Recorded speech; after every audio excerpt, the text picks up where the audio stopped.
Hi, everybody. Welcome back to Health Hangouts with Amanda. We are sitting with Phoenix Alexandra today, who comes to us from, well, from a lot of areas. But how I know Phoenix is she was working as an instructor at Swet Haus, teaching spin classes with us. And Phoenix and I have known each other now for just under a year. And Phoenix, thank you for being here today. I wanted to invite you to have this conversation with me because of it's like a beautiful kind of vivacious energy that you give out into the world. You show up in your unapologetic truth, in self and passion, and I've seen the way that you embrace that passion and how well you show up in that and how well you deliver that passion for others to enjoy also. So I've really appreciated the energy you've brought forth and the positivity you bring forth, because there have been times in the last year where I've stood in front of you with tears in my eyes and we've talked about hard things, and you've been able to spread positivity even when I'm kind of having dark moments. So that's why I wanted to bring you here, because the purpose of these talks are to spread strength, hope, and love to those who are struggling with the pandemic, especially considering it continues. And we don't really have a solid time in sight where it's going to stop, where we can actually go back into the world. So we will continue to do these videos one a day until we're allowed to go back in a way to reach out to those who aren't asking for help or don't know how to ask for help, don't know what to do, and are struggling greatly. So if you're inspired by the videos that you're watching or the video today, please give us a shout, and we'll let you know how we can support you. So Phoenix, welcome. Thank you for being here. Yeah, so can you tell us a little bit about yourself? Wonderful. Thank you. Thank you for having me here, and thank you for having this platform. What a blessing for the people that choose themselves and choose to give themselves this opportunity to connect. Tell me a little bit about myself. At least this isn't a job interview, because you know when they say that in a job interview, I always feel like I can't tell you about myself. I want this job. What are you talking about? Right? A little bit about myself. I was actually born and raised in New Zealand, and I moved to Canada when I was 18 years old. But one of the things that is really key for me in these times, but in a lot of times, I did this thing called Your Best Story. And it's what the woman that I worked with, we kind of figured out what some of my purpose is based on what she could see with me and how I presented some of the things. So we came to the conclusion together. Part of me is I'm the sacred keeper of acknowledgement. So somewhere in my ancestry, in my psyche, and in my presence, something that I embrace is seeing somebody, feeling somebody, and hearing somebody. So when somebody is in my presence, whether we have an interaction or we don't have an interaction, there is a sense of acknowledgement that comes forward for them. And I see how that has played out into some of the opportunities that are gifted to me in my life. So. Wow. Well, and I certainly felt that even from the moment that you first came into the studio.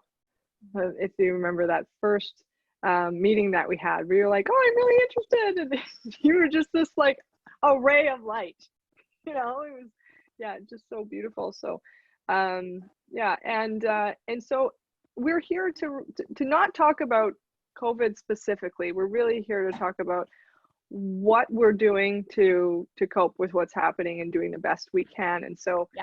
I'm interested to hear from your perspective what this has been like for you, because I mean, as we had to close the Swet Haus, I know that you stepped up and really you wanted a bike at home, and we together we made that happen, and so yeah, from last month, I guess, so March 13th, I guess it was, when we closed the doors, what have things been like for you? Okay, can we just pause for 1 second? I need to relocate for a moment. Thanks. Of course. Can I pause the little recording? unseen thing. I don't know if I can pause the recording or not. If we can just let it run. Is that okay with you? Yeah, that's totally fine. I am just relocating myself here. Okay, can you give me the question again, please? I'm sorry. No, the question is really since we had to close the doors at Swet Haus, what have the changes been like for you? Okay. Initially, I was a bit phased in terms of I knew something was happening, but a lot of it wasn't directly affecting me in that moment. So I was kind of like in a bit of a lull. And then I got really sad and I started to cry a lot. I was crying. Sometimes I didn't know why I was crying. And then sometimes I found when I knew what was happening to the people, whether they were directly affected by the illness in terms of them or family members having it, or then people being affected because of the way that life had to be because of COVID. And so I got really, really sad and cried a lot. And I learned something about myself in that. I had read something along the lines of when you can feel someone else's pain, then you step into another level of enlightenment because it's not just about being an empath and being able to feel those things, but when you can start to viscerally feel other people's experiences, then we start to have a truer understanding of what our mind can conceptualize, and we start to go into holistically how we can conceptualize the world, the world around us, but then B, what our job is to do when we're in this world. And, you know, I like to do stuff. I like to be an active person who is actively contributing to change in this world. And I don't get to do that right now. The biggest action I can do is stay home and be still and be in silence. And that in and of itself is a really big job. You know, we're a busy world that likes to accomplish things and accumulate things. And it's good to stop. And so sometimes, have you ever heard that when some people cry and other people can't cry? And so people will cry for them. I think that holds the same in other areas of life, right? Some people can stand still and hold silence. And I get to do that on a regular basis, but now I get to do it with a lot of other people because a lot of other people are being asked to be still. And I'm sure that that's happening. So I was dazed a little bit, and then I was really, really sad. Sometimes I get pretty angry because we have recommendations and I don't see everybody following the recommendations. And that's upsetting to me. But then I have to get back into my center and understand that people perceive things differently and this is how it's working for them. And I do know that a larger population is doing what's required of us, and the smaller population that's not. I mean, that's sometimes why it gets heavier or harder to handle because we have to compensate where others can't do what's being asked of them. That's just kind of normal. It's just some people can do it, and there's always a few that can't, and we have to work extra hard, and that's just a part of life and guys. So phased, sad, angry, and then there's just that unknowing. I don't know what's happening. I don't know when it will happen. And I'm normally pretty comfortable in that place. but I get challenged because I can't plan anything. I can't, that's hard for me. So enter chocolate and cookies. Yeah, I think a lot of us might be doing that, Yeah. perhaps in excess. Yeah. So it's something that you mentioned is this idea of being still, and I love the I'm not sure how to word this, but you show up with a spirit or an essence that really emanates, and perhaps, and I know how important your ancestry is to you, and so when we think about being still, I mean, I have my own version of what that means to me, but I'm interested in what the value of that is for you and what it means. The value of being still for me is when all the answers come. And it's not just about my body being still. And so there's my body and my mind and my spirit, but it's about all three of them being still at the same time. And when that happens for me, the next right move is always presented. It's always presented, and it's easy to see. It's easy to hear. And I heard something reflected back to me some time ago, and I really loved it. And it said, the thing about a good decision is you don't have to talk yourself into it. And when I am in that stillness, when all parts of me are in that stillness, the good idea comes. Now, when I say good, I don't mean from a place of judgment, good being better and bad being not better. I mean good being the next step that benefits me to contributing to the world's dream for me. Because I believe in my lineage, I have a job specific to the world's need. So my people are my Maori descent, native New Zealand. My people plan for 1,000 years. So I was part of that plan 1,000 years ago. The job to bring me forward and be here to do what I do. And so being in that silence is the easiest place for that three-dimensional, that human part of me, just to know what needs to happen next.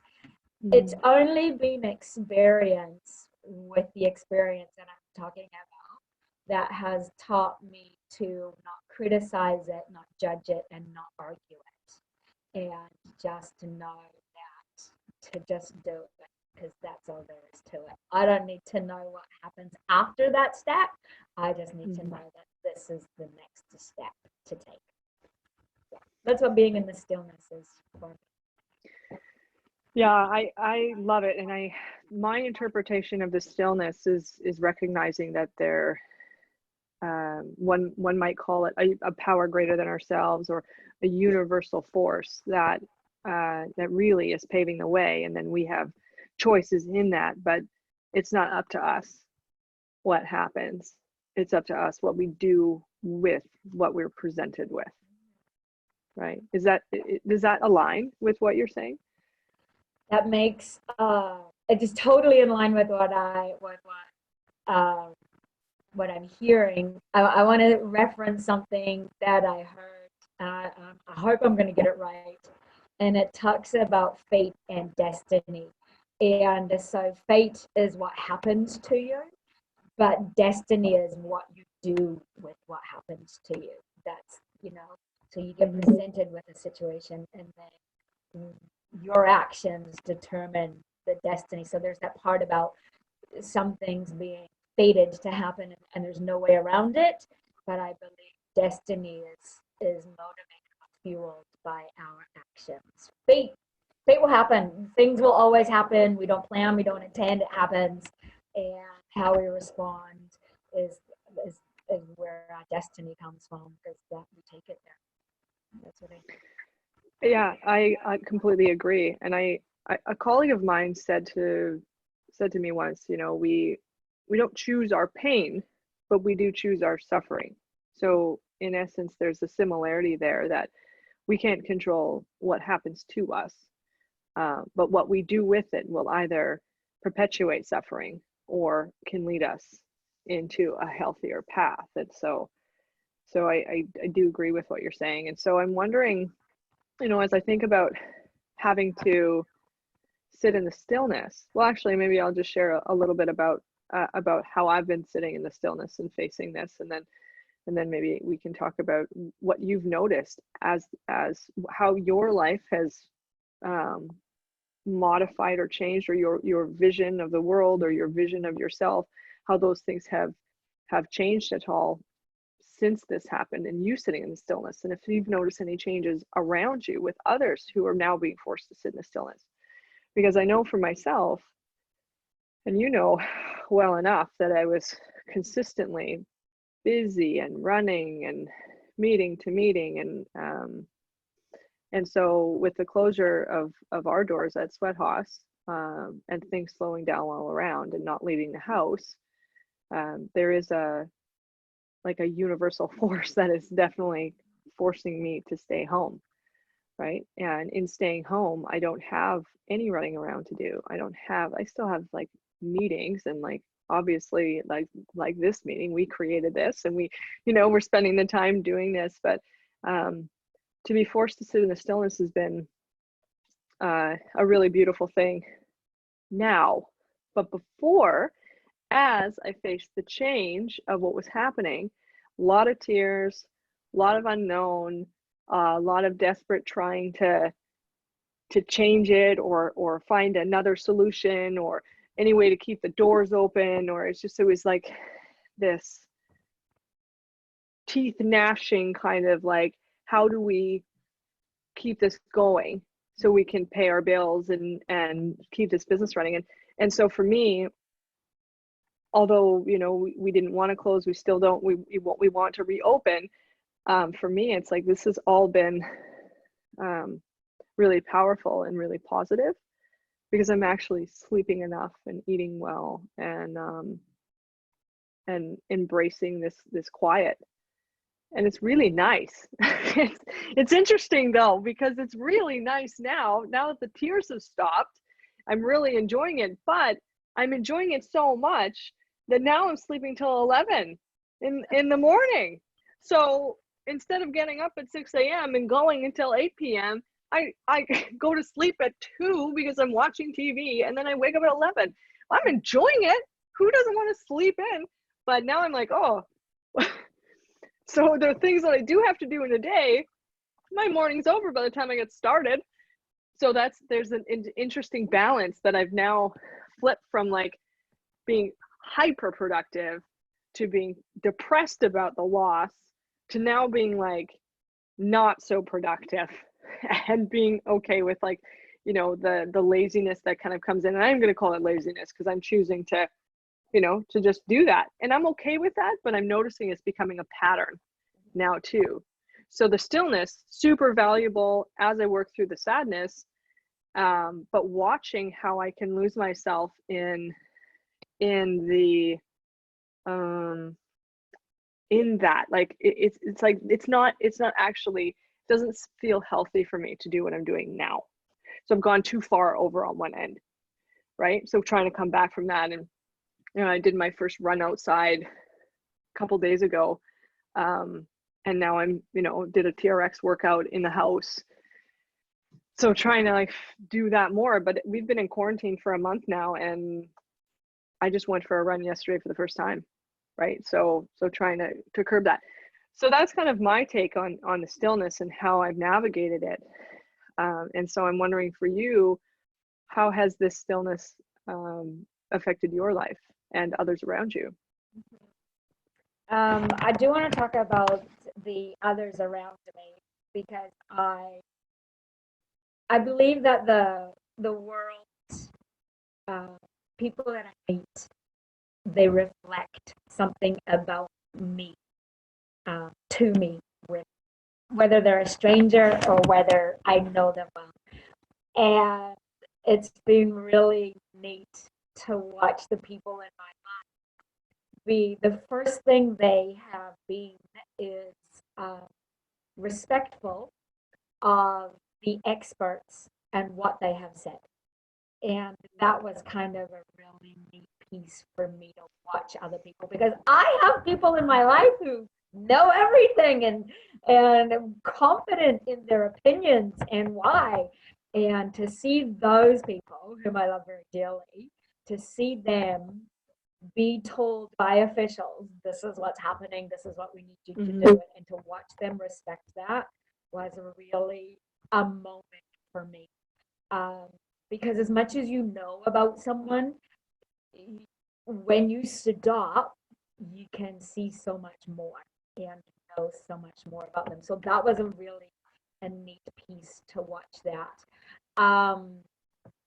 I watched people around me not know what to do with themselves, uh, with the time that they've been gifted, with the opportunities to be alone. And that reflected to me how many things I did in a day where I tried to avoid myself, whether it was from, instead of going straight home from work, I stopped at the thrift store, or instead of doing my yard work, I'm going to go do my groceries now. Whereas those are little things that don't really need to be done at that time, but they were things that I would choose to do in that time and in that moment, because I wanted to avoid going home and being with myself.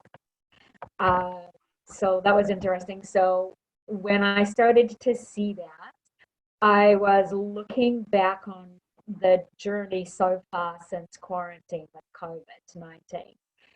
And I suddenly clued in, as if for the first time in my 50 years of being, that time is finite. It's my biggest resource.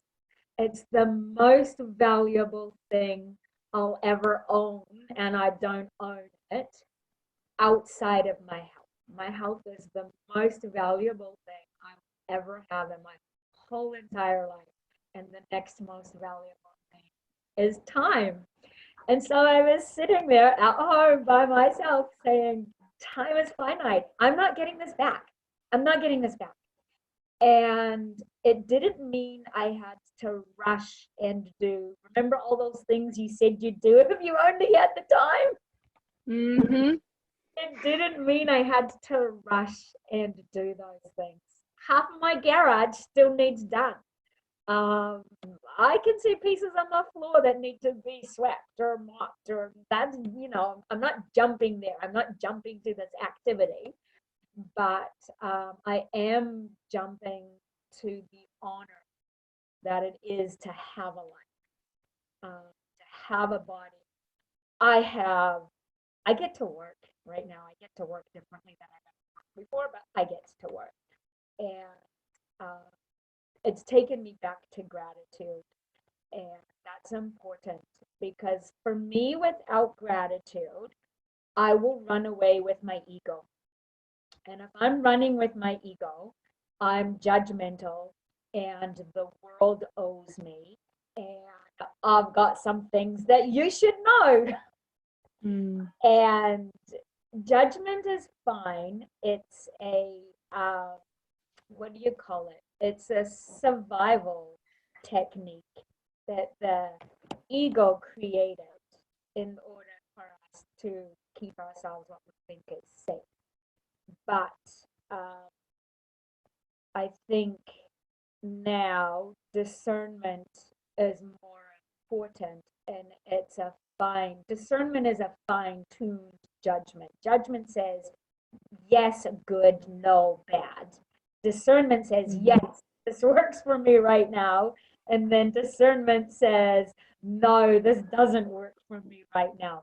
That's all it says. It doesn't say no, this is stupid, no, this is crazy, no, this is dumb, no, this is a waste of time. It just says no, not for me right now.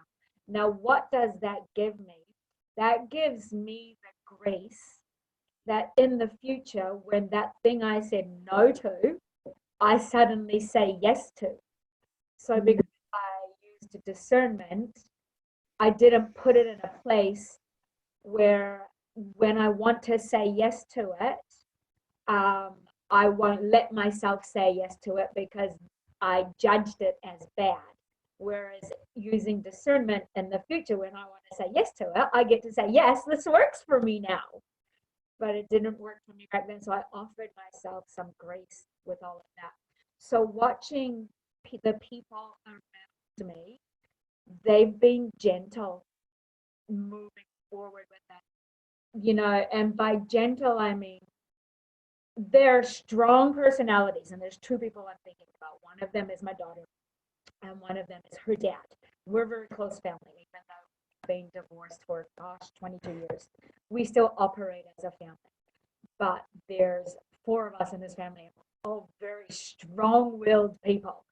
And it's been neat to watch us all take one step back from ourselves. It's like there's this physical form of presence, and we're just going to take this one step back and kind of all together, kind of like, yeah, don't really know, and be okay with not knowing, and then recognizing maybe this today, but maybe this tomorrow.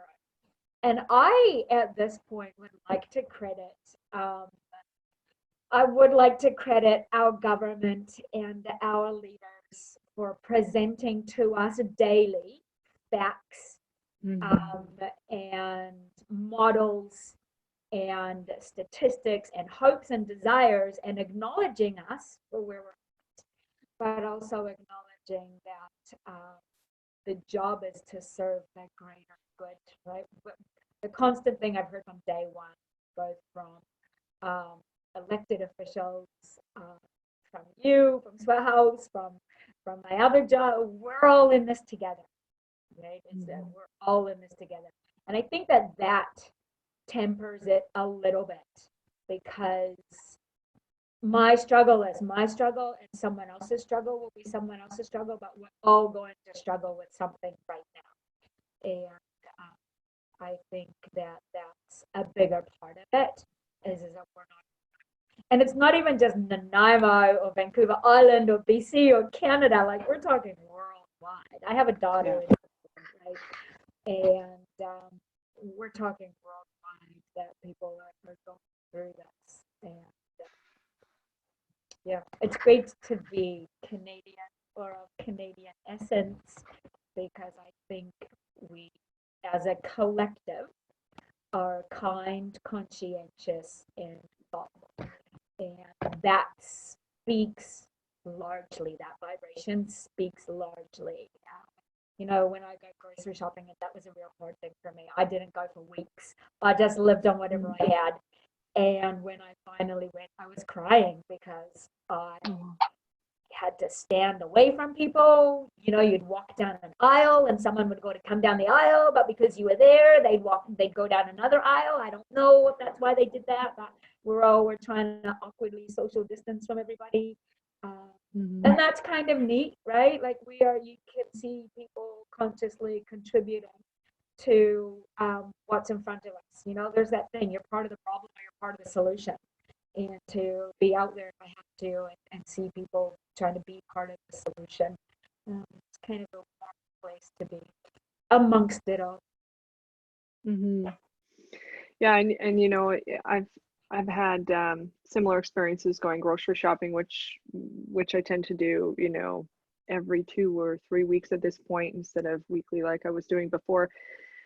But yeah, there's one person per aisle in a Walmart or a superstore or something. But it's very rare, actually, that I've experienced. There was one person in the grocery store who just walked straight down the middle of the aisle and bumped into me, like actually didn't care. That was one time. Normally people are really respectful, and I see a lot of people being part of the solution, because we need to, if we do want to go back in the world at some point, we have to help the world out. right? And like right now, I read this morning, there are protests going on in America for people who don't agree about social isolation or distancing, and like they've signed, they're picketing in groups. And so to each their own, but for us to be able to actually have access to our world again in a business type of way, you know, to get our things like our hair cut, or you know, these we have these first world problems right now, like, and I understand that, but for us to be able to go back in the world, we do need people who are doing things like that to recognize that what they're doing is going to impact how long we have to do what we're doing, right? And so it's tough. And then the question of, will there be a second wave?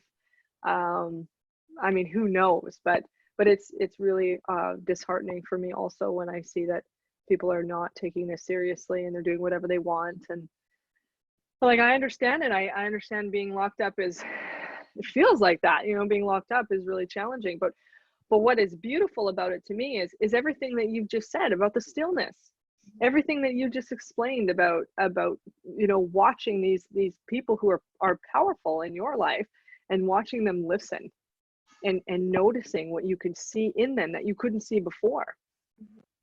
Right? We take all the business away, we take all the money away, and what do we have?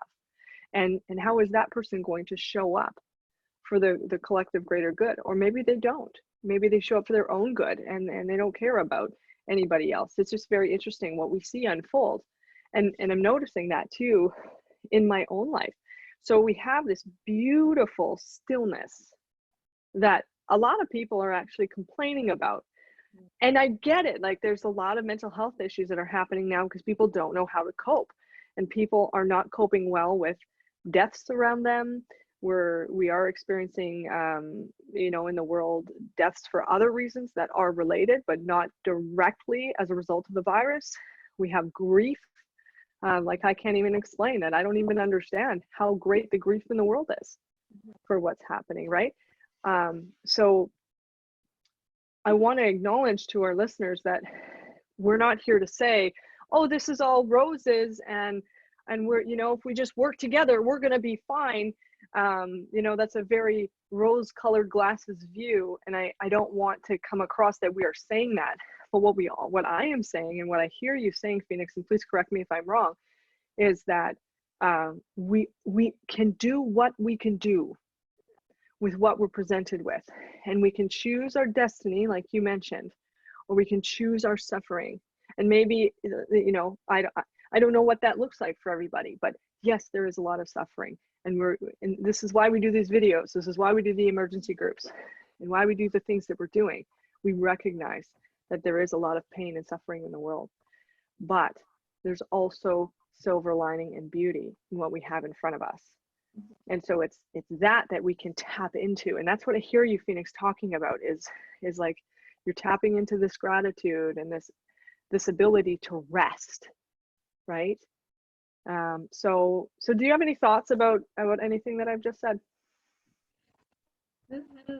I do like that you have highlighted that in part it's not about everything it's roses, because that is also an important aspect to acknowledge. As much as we can have a strength-based focus, it doesn't mean that we're not unaware of the pieces that are not working and that are not going okay.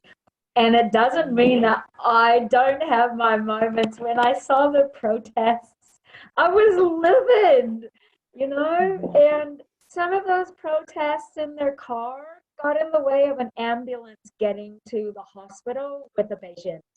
And so that stuff is infuriating for me, and it's enraging. I'm not plugging this guy right now, but he helps me make sense of it, and that's Stephen Colbert. I watch him, and he does some things with the truth.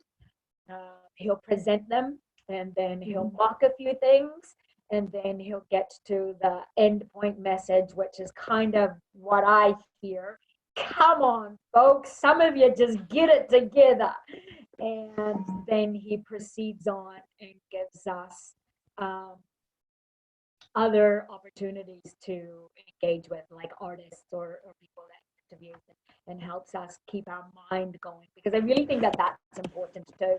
And we can't consistently challenge our mental aspect if we are always being strength based, right? We do have to grow with the situation that's in front of us, and especially the situation like this. COVID is changing daily or hourly, and so we have to be engaging. I believe we have to be engaging with the intellectual output that's coming down, as well as the emotional output. But you do have to separate them.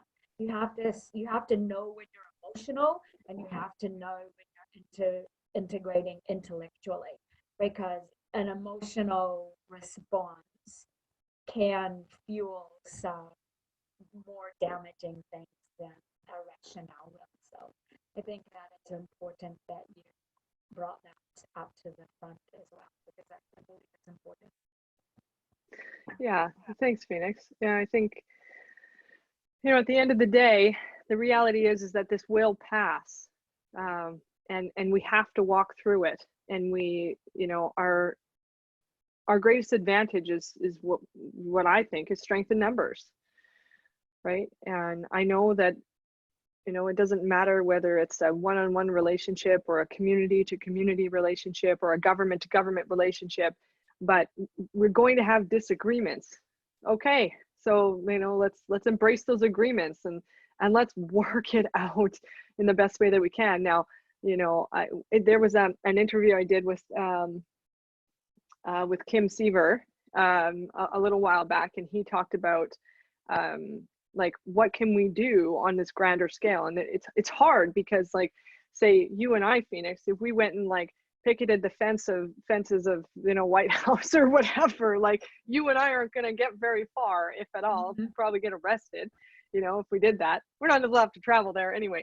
But it's like strength in numbers. We can do things together. So in our micro relationships, my encouragement to people is to focus on mending your bridges where they're breaking down or where they're burning, because we need each other right now the best that we can. And from there, we can actually take that strength that we build together, and we can envelop others, and then have those strength in numbers. So we can walk through this together. And that's what I'm trying to do. I hear that Phoenix, that's what you're trying to do in spreading light and love in terms of this idea of stillness and the value of it. Because there are a lot of folks out there that I know about in this practice that are struggling greatly, and they're on the couch every day, and they're crying all the time, and they're not in a place of embracing that stillness, because there's such a gift in that. So Phoenix, if there was a way for you to speak directly to these people who may be watching, who are struggling, and who don't really know how to do this, and this might be a loaded question, because it can be the hardest thing and the easiest thing, paradoxically, at the same time, to be in stillness. But can you speak directly to them if there was something that you could say to help motivate them or help them understand what they can be doing to help themselves and those around them? There's one thing I always recommend to a lot of people that get put in my path, and one of them is take the time in ritual to sit with yourself and pen and paper. So when I say ritual, I mean make it an opportunity that you're honoring. You find a space to go to. You turn off all of the phones, so that you make it so you can't be disturbed. Okay, you find a space, you make it that you can't be disturbed, and when you step into it, you go in with the only intention of doing the thing I'm about to say. And then when you're done, you just stop and you come out. And so one of those things that I always advocate for is it speaks to the gratitude list, but it's about looking at ourselves, and it's about finding things about ourselves that we appreciate and writing them on pen and paper, not pencil, with pen, and then looking at them and reading them back. Because as the sacred collector of acknowledgement, we bypassed the opportunity to acknowledge who we are. For various reasons, I'm not going to go into them. And I recommend a minimum of 3, that you sit in a sacred ritual with yourself and write on pen and paper 3 things that you are grateful for about yourself. There's an extension to that. Number 1, you could just write, I'm grateful. I'm grateful for my smile, right? I'm grateful for how I interact with people at work. I'm grateful for the size of my hands. They may sound however they sound to you, but when you do this for a while, trust me, the things that you come up with, you're kind of like, wow, really? How did I come up with that? So that's like a level 1 of that. If you want to go to level 2, I'm grateful for my smile because I see how other people like it, and that reflection to me warms my heart. So I've acknowledged what I'm grateful for. That's me. And now I'm going to how it is for somebody else, but I bring it back to myself because there's a feeling in there that I get. When I smile at someone and someone smiles back at me, I perceive it that they've enjoyed that smile. And so there's that feeling I have. It lasts for about 2 seconds, but you learn to kind of really expand on it sometimes. Mm-hmm. That's what it is that gratitude gives me. That's what I'm looking for when I'm going to the dollar store and buying my chocolate and my chips and my jujubes. That's what I'm looking for when I'm spinning twice a day, 2 days in a row. That's what I'm looking for when I'm laying on the couch because I am exhausted. I'm looking for that connection to that wholeness of my acknowledgement. And it can only be got if I know what it is that I'm giving. And if I now know what it is that I'm getting in return. So it's dually selfish, right? I'm giving and I'm receiving, but in Buddhism they call it, I think it's Tongren or Tonglen, and so the act of giving has 2 parts to it. One is I give, but the other one is that person receives, but then I receive because that person received. So sacred time, gratitude list in pen. Phase 1, something about me. Phase 2, how it affects someone else. Phase 3, what I get from it because I've affected it to somebody else. That kind of acknowledgement broadens my vibe. I know I have a vibe. I know how it feels. I like to add to it. When I can't add to it, and if I'm taking away from it, I try to stay at home because it doesn't help too many people. I know that. So that, does that answer your question? I have a pile of other things, but they're like that. Oh, that's wonderful. No, that's great. I think, I guess, do you have a recommendation of how frequently people do this practice? I'm daily. I am daily myself. I've actually turned it into a morning piece. I've started to think about it when I wake up because I just noticed last week I was waking up and my jaw was clenched and my memories were on the news that I saw last night or this or this or this. So I brought into before I've even opened my eyes, what am I grateful for? So to help me kind of move along into the next realm of my vibration, to help me get out of bed, so to speak. But the writing one is daily. as best I can, Okay. more often than not. Right. So in the event there's anybody who has watched this video and wants to be in touch with you, is that okay with you if they want to speak to you Oh, I would to love talk that. more about this? Yeah? Absolutely. Okay. Would you prefer me to have them contact me and then forward you any correspondence, or do you want to provide an email address for them to email you directly? What works best for you? Either or is fine by me. Well, maybe it doesn't matter actually to me. If you want to provide an email address, then we can put that on the posting itself. It makes no difference because I can just forward you any correspondence very, very easily. So that's fine. Then people don't have to think about adding another email address. They can just contact us directly. Okay. But if you want to provide one, you can just let me know which one via text perhaps, and then I can just put it on the posting itself. But if not, then I'll just forward them, because this conversation can be expanded over so many levels. Like I imagine that, you know, in the I don't want to say right timing, because I don't believe in like right or wrong, but when the timing is best fit, this conversation could go on and on and on, right? And we can talk about so many different aspects of spirituality and what that means, and if that is the right word for you, that certainly is for me.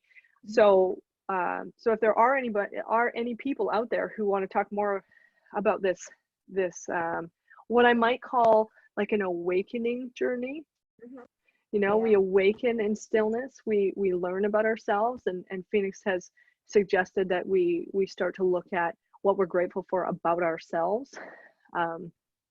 So if you want to have more of a conversation about this, then Phoenix has said she's available for that. So thank you very much for that. I'm getting a sense this might be a really nice place to just naturally close this conversation.